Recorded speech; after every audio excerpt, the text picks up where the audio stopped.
bonsoir à toutes et à tous. Ravi de vous retrouver pour cette émission LFNA TV Le MAG. Tout de suite, le sommaire. Au sommaire de cette émission, nous irons du côté d'Angoulême, plus précisément à Dirac, où le club du TBA nous présentera le tennis-ballon. Nous partirons ensuite en Charente-Maritime, du côté d'Aulnay, où le club local possède une section foot en marchand.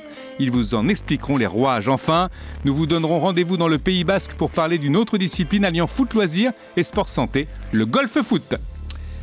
Alors nous sommes avec des invités pour vous éclairer un petit peu sur ces sujets, vous parler de tout ça, notamment Philippe Rochelle qui est avec nous en studio. Bonsoir Philippe. Bonsoir. Très heureux de vous retrouver. Vous êtes président de la commission Nouvelles Pratiques du district Charente-Maritime. Vous êtes issu, on va dire, du football, mais ça ne veut rien dire parce que vous continuez bien sûr à aimer le foot, le rugby. Vous venez d'ailleurs d'arriver du stade de... Tout à fait. Pour voir ce match de rugby. Tout à fait. Donc on est content de nos couleurs, mais le foot est ma passion. Bon, alors le foot est votre passion, mais aujourd'hui, ça ne suffit plus. Le ballon, on descend en bas dans le jardin, on joue un petit peu. Il y a d'autres disciplines qui arrivent. Vous êtes en charge justement d'un petit peu innover tout ça. Oui, on s'aperçoit quand même qu'il y a quand même une grosse évolution au niveau donc des licenciés, où là, ils stoppent la pratique du football qui est notamment le football qui est un petit peu de la compétition, et ça nous permet un petit peu de voir que ça satisfait plus. Donc l'évolution nous penche vers d'autres pratiques. Donc le football loisir, donc à diversifier un petit peu, et on recherche un peu plus de plaisir, qui soit individuel, avec moins de contraintes quand même, et beaucoup plus saisonnière, avec des créneaux horaires un petit peu différents, où le nombre de pratiquants plus restreint, parce que c'est quand même pas si facile à chaque fois d'avoir 22, 23, 24 ou 25 joueurs. Donc, et on veut même mélanger les âges, les sexes. Donc, les enfants aussi, il y a quand même une problématique, c'est que maintenant, il y a des familles recomposées qui sont avec des problèmes, on va dire, familiaux. Donc, afin de répondre à toutes les attentes des pratiquants, qu'ils soient adolescents, qu'ils soient adultes, qu'ils soient vétérans, l'offre de pratique doit évoluer, et évolue beaucoup. La fédération, pour accompagner les différents clubs, a lancé un programme de développement de football loisir, et qui s'appuie effectivement sur des nouvelles pratiques qui sont à effectif réduit, où il y a plus de plaisir, beaucoup moins de contraintes, où le jeu est important, et donc vous avez donc toutes ces nouvelles pratiques qu'on appelle avec des noms un peu barbares, beach soccer, même si on sait, le footnet, qui est un dérivé du tennis. C'est pas barbare. Non, mais bon, on va dire, c'est du football qui s'associe avec une autre discipline pour pouvoir pratiquer. Bien sûr, je plaisantais. On va voir justement, avant de vous retrouver évidemment avec grand plaisir Philippe Rochelle, et puis également Patrick Pion qui est avec nous, directeur technique national adjoint. On va regarder le premier sujet de ce LFNA TV Mag. C'est le footnet justement à Dirac, et c'est Julien Curcy qui était sur place. Prends ton temps de faire les gestes.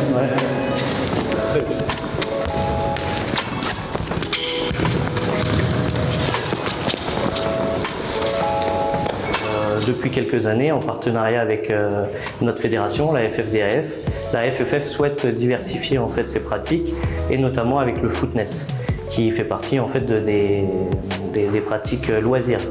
Voilà, comme le foot-golf ou des choses comme ça. Et du coup, l'objectif, c'est de professionnaliser ce sport. Et donc l'objectif, c'est vraiment de faire venir les footeux, de leur faire découvrir la discipline, et de justement essayer de faire créer à tous les clubs de foot qui le souhaitent une section footnet, ou bien comme le TBA, d'ouvrir vraiment un club à proprement dit. D'accord. C'est vraiment ça qui va déterminer après le reste du jeu. D'accord. Donc sur chaque ballon, ça va tout prévu. On est concentré dès la réception. Tac, on est vigilant sur les appuis, on n'est pas comme ça à rien faire, d'accord. On est vigilant, tac. Allez. Ouais, alors moi je suis tombé dessus un peu par hasard, honnêtement, par mon cousin qui jouait déjà. Comme beaucoup de monde, je connaissais pas la discipline avant de venir découvrir, et puis en découvrant le sport m'a plu, sans être spécialement footballeur, parce que moi je faisais du rugby avant, donc rien à voir. Mais la discipline m'a plu, l'ambiance, et l'ambiance en compétition aussi, l'entente au sein du club avec les membres. Voilà, puis j'ai adhéré, quoi. Cette année, on a eu la chance d'avoir l'opportunité de pouvoir avoir une équipe en D2. Donc voilà, c'est un gros challenge pour nous parce que le niveau est très relevé. Mais on a un peu la carotte parce que du coup, en fin de saison, on va aller jouer à Ajaccio. Donc voilà, pour terminer la saison en beauté. Et donc on a une équipe engagée en D2 nationale et une équipe engagée en D3 régionale. On s'imagine qu'il faut être bon footballeur pour jouer au tennis ballon. C'est différent, le toucher de balle n'est pas le même si un footballeur bien sûr a quelques aisances techniques d'avance, on peut ne jamais avoir joué avec un ballon et attraper le coup de main quand même assez rapidement et commencer à s'amuser rapidement.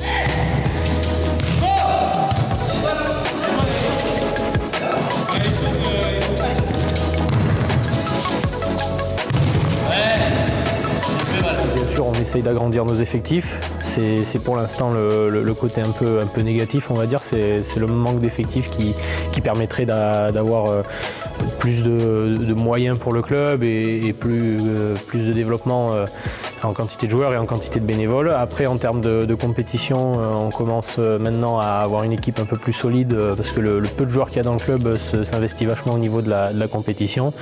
Donc on commence par rapport aux années précédentes où c'était très compliqué de former vraiment une équipe solide avec des joueurs habitués à jouer les uns avec les autres. Cette année, on commence vraiment à avoir quelque chose de cadré.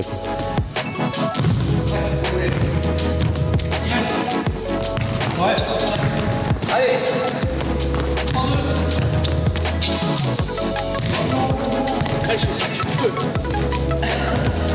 Voilà, l'objectif c'est vraiment de faire découvrir la discipline aux Charentais et aux nouveaux Aquitains. Voilà. Et donc même à titre individuel, vous êtes bien sûr les bienvenus à venir au tennis ballon en Goumoisin. Les 3 premiers entraînements sont gratuits. Donc voilà, venez découvrir ce sport ludique qui plaira forcément à tous les footeux. Et voilà, on vous attend, nombreux. Alors vous l'avez déjà vu et entendu, Philippe Rochel est avec nous. Il nous fait l'amitié d'être présent ce soir au studio, président de la commission des nouvelles pratiques de District Charente-Maritime. Il y a également Patrick Pion qui est avec nous, directeur technique national adjoint. Bonsoir Patrick. Bonsoir à tous. Ravi de vous avoir avec nous. Alors, on a vu sur ce sujet, Patrick et Philippe, moi, ça me rappelle un petit peu les années des grands footeux qui se retrouvaient au vert et qui faisaient des tennis-ballons avec des petites équipes, avec les chasubles. Toi, tu es en vert, toi, tu es en rouge. Et voilà, donc on est en train de discipliner un petit peu ce sport, de le mettre un petit peu en lumière. C'est un loisir au départ, finalement. Oui, c'est un loisir. Ça permet effectivement déjà au niveau de la technique, puisque c'est quand même c'est très ludique. On peut jouer dehors, on peut jouer à l'intérieur quand il fait pas beau. On n'a pas besoin d'être beaucoup. Vous voyez, là ils sont 1, 2, 3, 4, voilà. Et on a mis en place effectivement quelques règles assez simples pour que tout le monde puisse y pratiquer, du plus petit jusqu'au plus grand, jusqu'au plus âgé. Et on a vu, et les féminines y compris. Alors on va faire réagir Patrick Pion parce qu'on lui a pour l'instant juste dit bonsoir. Et Patrick, comment est-ce que le district arrive à promouvoir tout ça? On va voir après tout à l'heure le football en marchant, le golf foot, etc. Comment est-ce qu'on arrive à promouvoir ce genre de sport quand on sait évidemment que tout le monde va toujours vers les mêmes sports, mais quelquefois il y a une sorte de saturation, comme on en parlait avec Philippe Rochel, des sports qu'on va dire classiques. Donc est-ce que c'est facile de promouvoir ces disciplines un petit peu innovantes ou est-ce qu'on va ramer un peu? C'est forcément difficile, mais c'est aussi un challenge merveilleux pour la Fédération française de foot, qui s'est inscrite depuis maintenant plusieurs années sur le fait de proposer non plus un football unique à 11 contre 11 avec 11 matchs aller, 11 matchs retour, mais aussi un football pluriel. Donc c'est une révolution culturelle qui fait que, on souhaite augmenter le nombre de disciplines, avec notamment au tout départ le futsal, le beach soccer, mais maintenant donc les nouvelles pratiques, dont le futnet. Alors le futnet, c'est ni plus ni moins que le tennis-ballon qu'on a tous connu, effectivement, Denis, comme vous le disiez à l'instant. Et j'aurais tendance à dire aujourd'hui que l'opportunité nous est donnée de nous rapprocher de la fédération qui a mis en place cette pratique spécifique au sein de notre métropole, pour dire simplement qu'aujourd'hui, ce qu'on souhaite nous au niveau de la fédération, elle fait partie des 5 disciplines qu'on souhaite intégrer, c'est simplement finalement faire se relier des gens qui peuvent faire du futnet, donc du tennis-ballon, en pratique associée ou pour leur plaisir, avec ce que propose la FFDAF, qui est une pratique spécifique avec leurs 500 licenciés, avec leurs 30 clubs et avec une sélection nationale. Donc on a vraiment un rapport très privilégié qui fait que très rapidement, je pense, on va arriver à avoir un accord qui fera que cette pratique-là sera complètement intégrée au sein de la fédération, et donc on pourra finalement avoir une forme de logique de cursus naturel, de la base où on fait du FUTNET pour le plaisir, avec aussi une perspective de pratique spécifique et de haut niveau, comme c'est proposé aujourd'hui au niveau de la FFDF. Alors Philippe Rochette, si on veut rebondir sur les propos de Patrick, on peut imaginer bientôt un championnat de FUTNET ? D'abord, on va le faire découvrir. Ouais. D'abord, on va aller un petit peu à la rencontre des clubs. Palier par palier. On va y arriver petit palier par palier. On va proposer justement donc de le structurer. Et puis effectivement, donc pour ceux qui veulent, bien sûr, on va organiser, puisque c'est notre but à nous, c'est à chaque fois donc découvrir, développer, structurer, et après de proposer une petite compétition avec les niveaux différents. Patrick Pion, c'est important aussi, parce que moi je me souviens des années Canal où beaucoup de joueurs ou d'anciens consultants faisaient ça même la veille à l'hôtel, la veille du match, etc. C'est important parce qu'au-delà de développer les qualités techniques, ça développe aussi une qualité qui peut être un défaut parfois, c'est l'esprit de compétition. Oui, alors il y a plein de choses en termes de vertu dans le FUTNET. Il y a effectivement le côté ludique, le côté compétitif. On sait très bien que dans le football, le ballon est quand même très souvent en l'air, donc le fait de s'initier très vite sur des techniques aériennes, c'est toujours très intéressant. Ça oblige aussi à une polyvalence technique des deux pieds. Et puis quelque part, je pense que ça permet aussi une activité technique plus importante dans la mesure où les rencontres se font à 1 contre 1, 2 contre 2 ou 3 contre 3. Donc c'est un apport technique complémentaire qui est extrêmement intéressant. Puis c'est vrai qu'à l'intérieur d'un club, Philippe l'a dit, on peut faire des tournois de secteurs, départementaux, mais on peut aussi faire des tournois à l'intérieur du club en imaginant que plusieurs générations soient confrontées, puisqu'on peut très bien imaginer que le père joue avec son fils, il n'y a pas d'opposition de contact. Donc du coup, c'est vraiment un intérêt très très fort que cette pratique. On parlait aussi, Philippe Rochelle, de technique, parce que c'est vrai que c'est à une touche de balle. Et je lisais une interview très récemment de Lilian Thuram qui disait qu'à l'époque de 98, justement, ce qui était impressionnant dans l'équipe de France, c'était de jouer à une touche de balle, d'aller très très vite. Et c'est vrai que ça développe aussi la rapidité.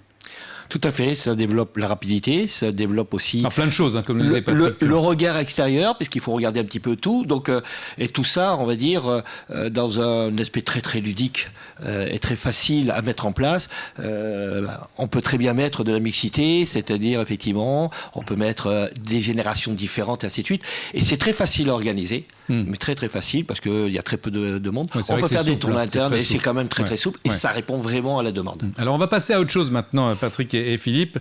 Un reportage fascinant dans un sens à Aulnay. C'est une discipline qui est très en vogue en Angleterre, importée depuis 2017 à Aulnay de Saintonge. C'est le football en marchant. Rémi Savary. C'est un sport qui a commencé, le sport est lancé en Angleterre, je pense, 2007. C'est venu avec Ted, le responsable des foot en marchand, qui est venu nous voir pour savoir si on voulait les accueillir au sein de notre club. Et puis, il n'y a pas eu de problème. Et tout compte fait, on ne le regrette pas parce que ça fait quand même à peu près une 50aine de licenciés en plus.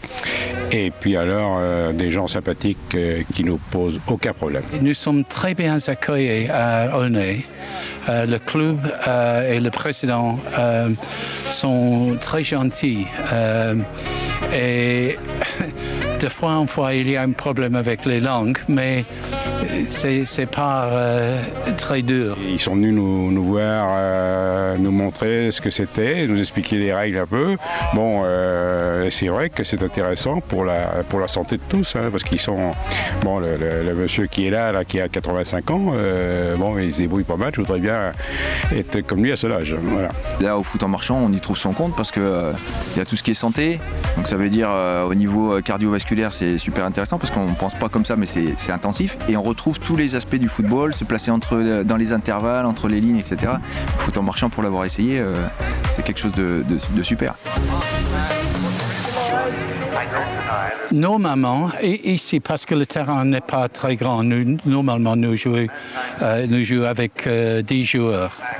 Mais les tournois, peut-être, il y a 6 joueurs par équipe. Les règles sont toutes adaptées pour la sauveté et la santé. On ne peut pas courir, on ne peut pas utiliser la tête.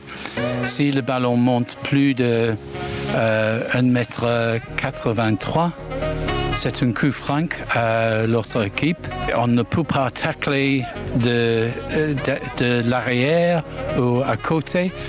On doit tacler en avant. C'est interdit de faire ça. C'est interdit.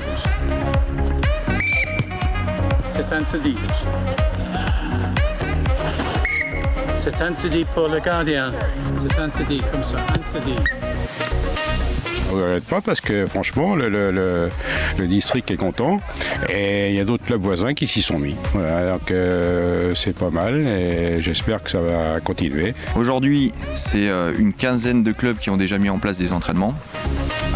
On a 8 sections foot en marchant qui fonctionnent très bien, c'est-à-dire qu'elles ont des entraînements réguliers. On a des pratiquants qui pratiquent depuis quelques années et qui, eux, ont envie de se mesurer. Hein. Donc pour certains, c'est se mesurer sur nos plateaux et puis c'est se mesurer à l'étranger.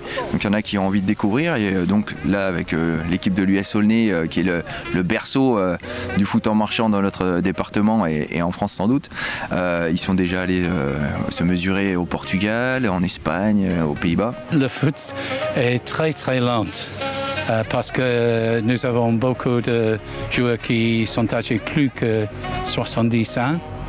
Mais après, nous avons un repas tout ensemble.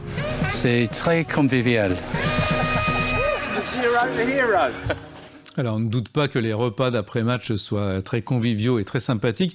Patrick Pion, ça veut dire aussi que, on reparlera évidemment de la discipline plus précisément dans quelques secondes, mais ça veut dire aussi que la Ligue fait énormément d'efforts dans ce qui est innovation, parce que là, c'est vrai que ça prête un peu à sourire comme ça, mais l'entraîneur qui en parlait dans le sujet nous disait, c'est important pour dans les notions cardiovasculaires, pour des personnes un peu seniors, de pouvoir s'épanouir, de pouvoir être ensemble, de pouvoir jouer aussi, parce que c'est important de rester ludique aussi à ces âges-là.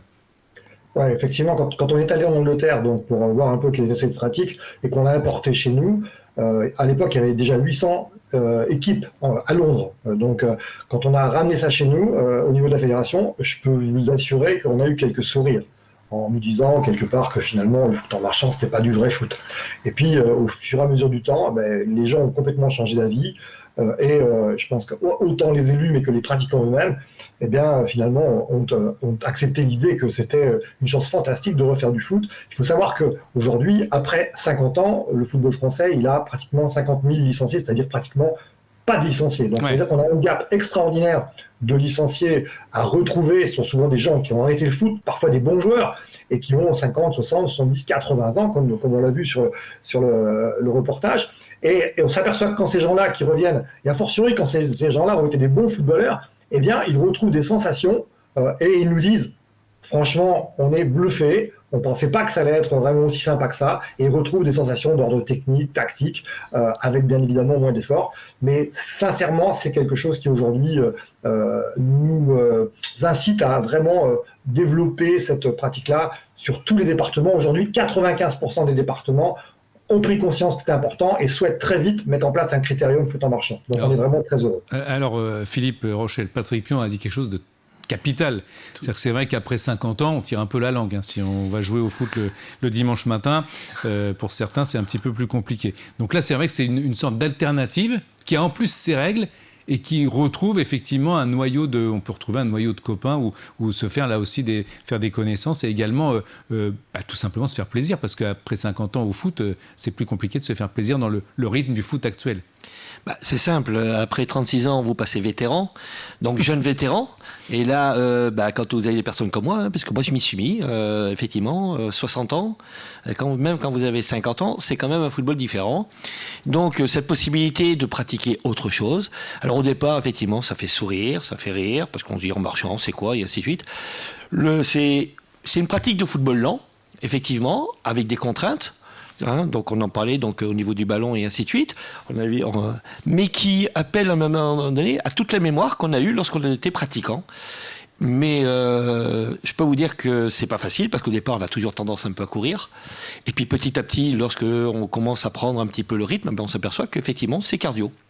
Mais puis c'est très ludique et surtout ça a quand même un gros avantage, c'est de conserver au sein des clubs ou de faire revenir au sein des clubs des gens qui ont la passion du football, qui ont un certain âge, qui ont envie de s'amuser et ça va surtout permettre en même temps de les incorporer dans le club.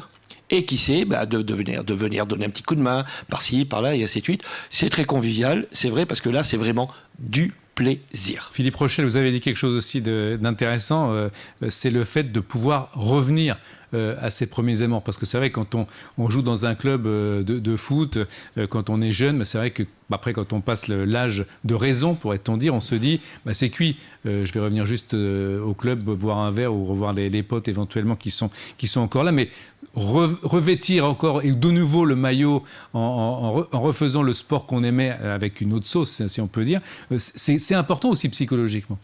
Ah, c'est très important. Moi, j'ai commencé le football dès l'âge de 6 ans.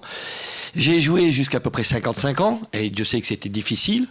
Et puis là, j'ai fait comme tout le monde, on prend d'autres occupations, même si moi, je suis toujours ancré plus ou moins dans un club. Et puis là, en fin de compte, en proposant donc ce football à des personnes beaucoup plus matures, ainsi de suite, effectivement, ça permet de retrouver des joueurs qui se retrouvent, on retrouve des copains, on se remet dans l'ambiance, et pour les clubs, c'est tout bénéfice, ça c'est sûr, parce qu'effectivement, ça peut faire des dirigeants, des accompagnateurs, et Dieu sait que dans les clubs, on en a de plus en plus besoin. Patrick Pion, vous parliez justement de ce sport, la fédération qui avait eu un petit peu le sourire en accueillant ce nouveau sport qui vient donc d'Angleterre, où là, on a bien compris que la passion était étendue à ce niveau-là. Est-ce qu'on peut envisager, un petit peu comme tout à l'heure le Footnet, qui est un peu plus dans les mœurs bien sûr, est-ce qu'on peut envisager à terme qu'il y ait des équipes, des entraîneurs, des championnats et se structurer dans quelques mois qui viennent, Patrick Pion ?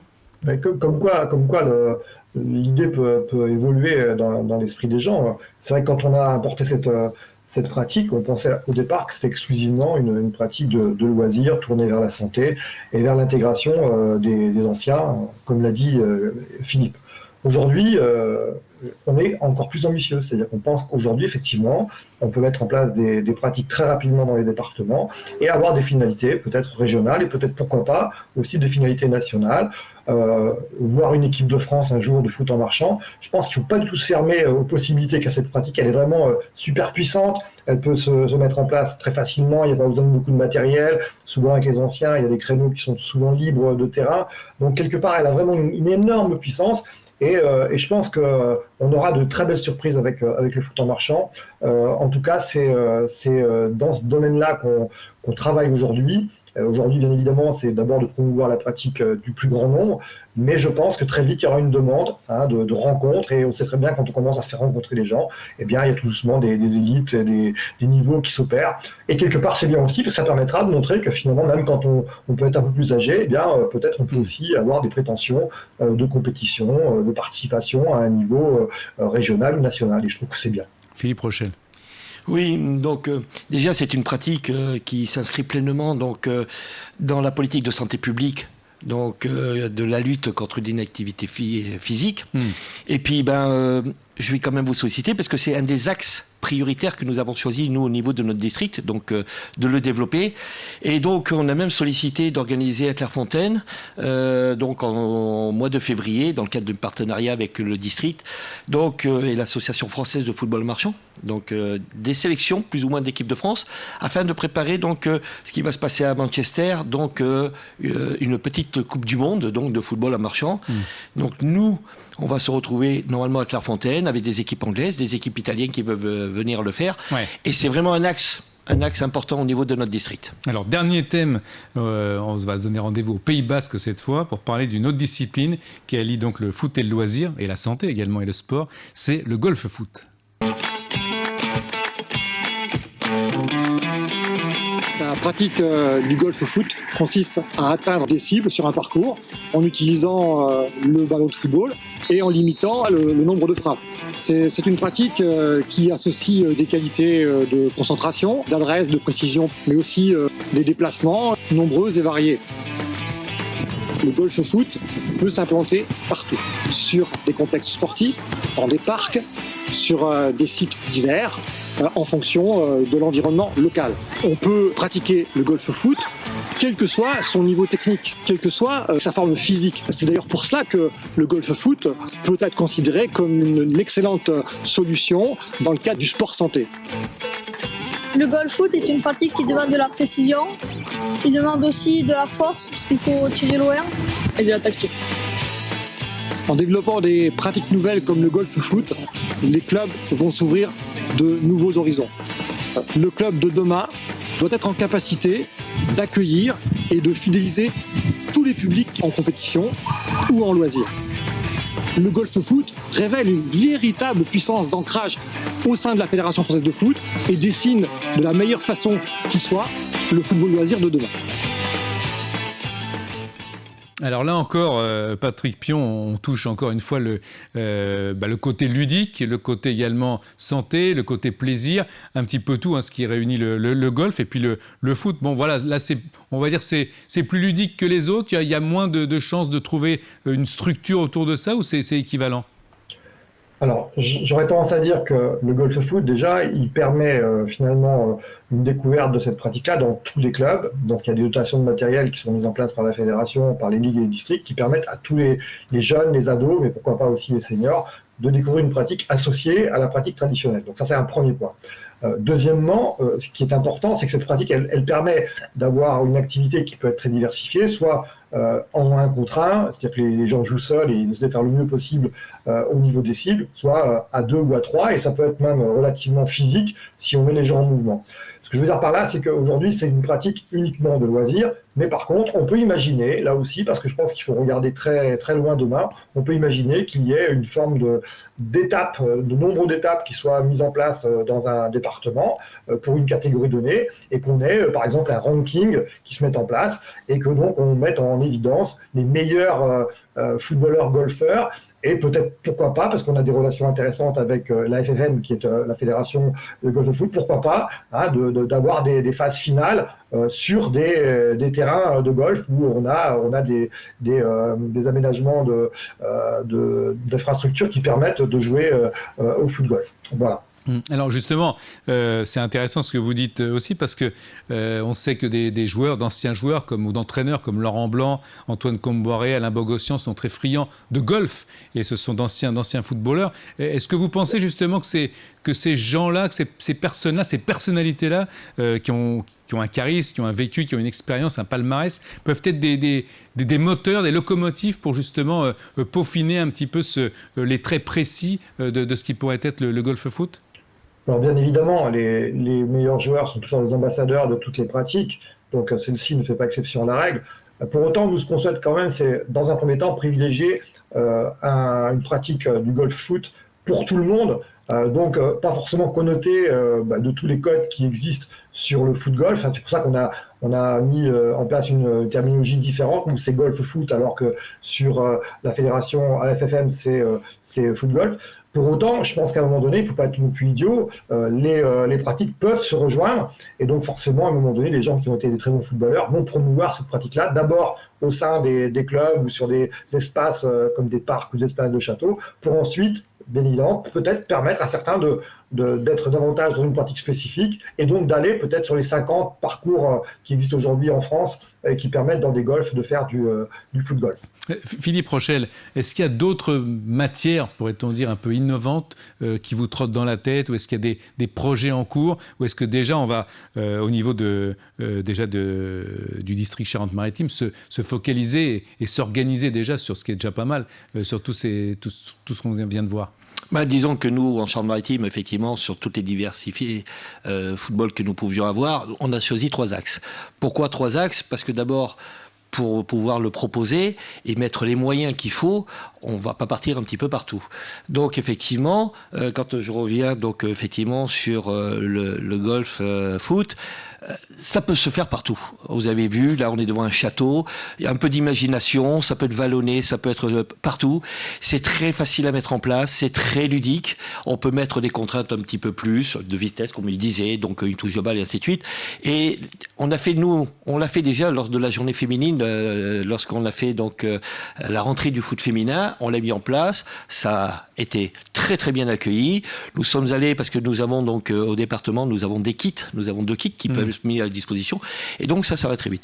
Et puis on essaye donc d'axer donc sur le futsal, sur le foot en marchand, puisque futsal, foot en marchand et le beach, puisque nous sommes un département où nous avons quand même une plage et en plus à Royan nous avons un terrain qui a toute l'année.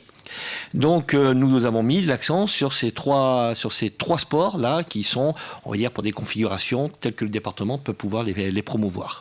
Patrick Pion, qu'est-ce qu'il y aurait à faire de plus que ce que vous faites déjà, ce qui est déjà exemplaire? Et pour moi, en tous les cas, c'est un petit peu, non pas le footnet parce qu'on le connaissait un peu, mais c'est vrai que ce sont des découvertes. Le foot en marchand, c'est une découverte, on l'a vu dans le sujet, ça peut prêter à, comme vous l'avez dit et comme la fédération l'a fait, à sourire, mais finalement on se dit, moi j'ai envie d'en faire finalement ce soir. Et puis il y a ce golf foot. Est-ce qu'il y a, comme je le disais à Philippe Rochel, est-ce qu'il y a d'autres innovations qui pourraient voir le jour dans les mois à venir? Alors pour l'instant, on a ciblé un nombre de pratiques limité parce que c'est vrai qu'on ne voulait pas étouffer non plus les territoires ou les clubs en disant il faut tout faire. Et Philippe l'a bien résumé, effectivement, il faut aller vers des pratiques en étant relativement raisonnable. Ce que je veux dire par là, déjà, c'est que la Nouvelle-Aquitaine montre un grand dynamisme puisque on regarde sur les licences loisirs, la Ligue est numéro 3 sur l'échelle nationale, donc ça veut dire qu'il y a déjà un gros dynamisme dans la Ligue et dans les districts, donc ça c'est un premier point. Le deuxième élément, c'est que finalement la fédération a donc donné un peu la ligne de conduite en disant qu'il faut faire des nouvelles pratiques, ouvrir le club sur d'autres pratiques, mais aussi sur tous les publics de la famille. C'est-à-dire que notre vocation, nous, c'est d'accueillir toute la famille au sein du club. À partir de là, on peut aussi imaginer que dans certains territoires, il y a des pratiques que la fédération n'a pas souhaité mettre en place tout de suite, mais qui vont être développées. J'entends parler du palafoot en Nouvelle-Aquitaine, le footy-volley en Corse. Toutes ces pratiques-là, qui aujourd'hui ne sont pas estampillées comme étant des disciplines du football, peuvent le devenir très très vite. Et donc, quelque part, c'est aussi faire un appel au dynamisme local, avec justement le fait d'avoir bien compris qu'il était vraiment temps de faire cette révolution culturelle et d'arriver sur un football vraiment pluriel. Merci beaucoup Patrick Pion d'avoir été avec nous, en tous les cas, directeur technique national adjoint. C'était un plaisir de vous entendre, toutes ces précisions, toutes ces informations sur ces innovations justement qui sont à souligner dans le département, dans la région. Philippe Rochel, merci. Merci à vous de nous avoir invités. Et également d'avoir été avec nous, président de la commission, je vous le rappelle, nouvelle pratique du district Charente-Maritime. Très bonne soirée à toutes et à tous. Merci à Mélissa Pliez, Vincent Raymond, Richard Oussaïd et Axel Toudic. Bonsoir.